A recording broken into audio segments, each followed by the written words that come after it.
Hi there. I'm going to give you another quick video tour of Vox AI. I did a couple of these yesterday. I'm only doing the one this morning. It's a beautiful day out. I'm in Bangkok and it's Friday, so I'm going to have a relaxing weekend, I think, and not do a lot of coding. So, Vox AI, I can tell you real quick where this came from. So, I started this maybe about a year and a half ago, and it was during a time when I was a little underemployed. So I was looking for things to do, and I went to Upwork, where you can like apply to do different software engineering projects for a little bit of money. And finding jobs on Upwork is nearly impossible because there are just so many people applying for the jobs. But when people ask for what they want, they sort of specify, okay, I want this app to do this, da da da da.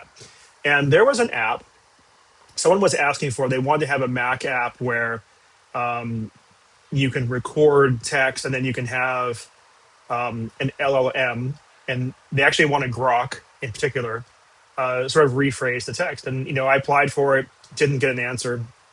But then I thought, you know what? It's actually a pretty cool idea. Why not just build it myself, just for fun?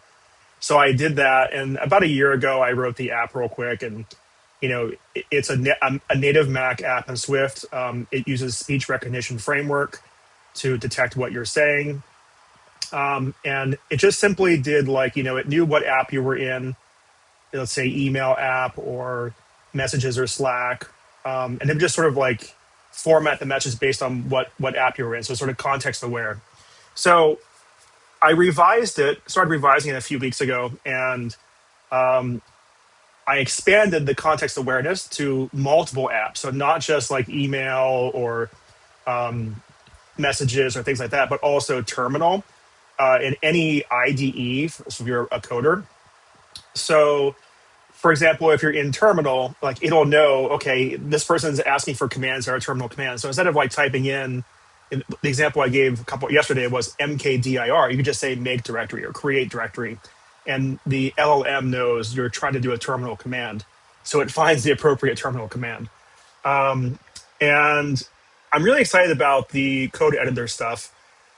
Also, yesterday, I finished the translations part. So getting away from code for a moment, you can go to any text editor, messages, email, whatever, and you can say, translate this in whatever language you want. And it supports every, as far as I know, every known language, because the LLM support whatever language you want to, it can support, which is virtually any.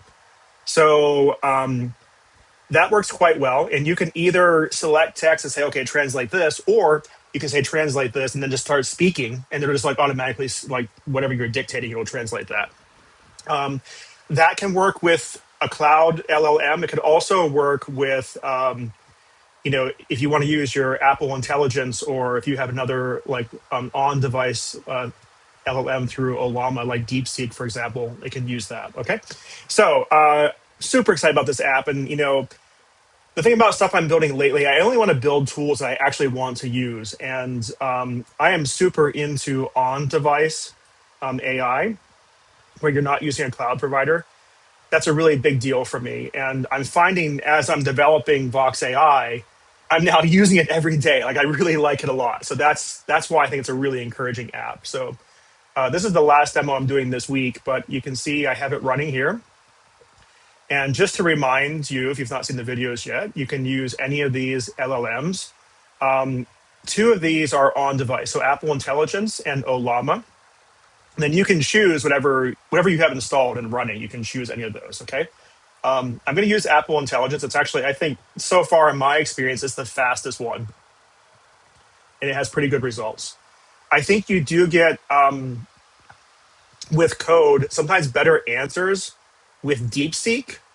And you also get good answers with, I'm not sure if it's Gemma or Gemma, I'm not sure how to pronounce it, but that one's also quite good. However, Apple Intelligence is super fast, so it's a really good one.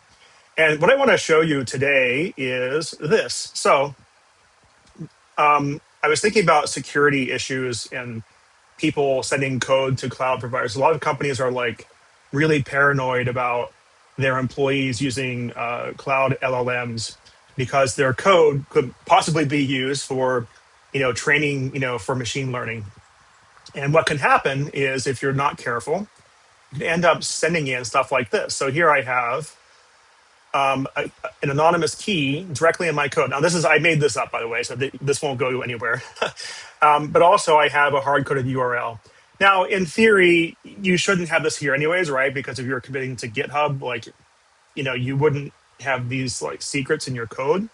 However, if you're using something like Claude Code, I do think these could live in a .env file. And if I understand, unless you configure it not to, I think Claude Code may have access to the .envs. I could be wrong about that, so I'm speculating on that. But the point is, very frequently people do mistakenly leave keys in code. It's not a good practice, but it does happen.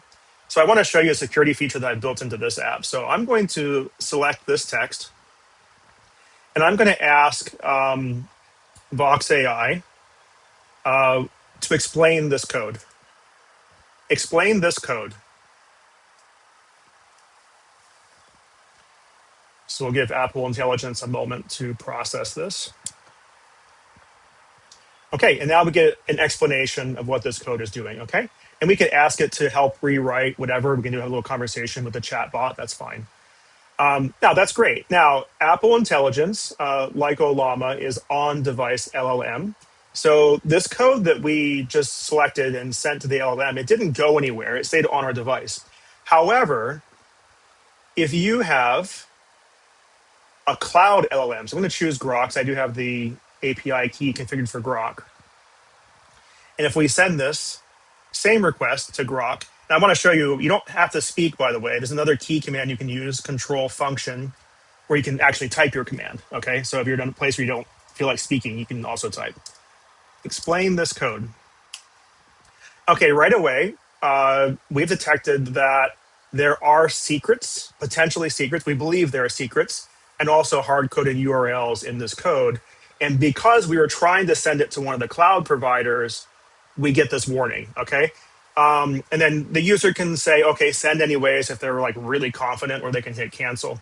And also, if this app is ever used in an enterprise environment, anything that goes to a cloud-based LLM actually does get logged. I'm not sure if I'll like make the logging default, or you have to enable it. I haven't really decided on that yet. But you could possibly pick up, like if you're in Splunk, for example, you can possibly pick up everything sent to a cloud-based LLM, like ChatGPT or Claude.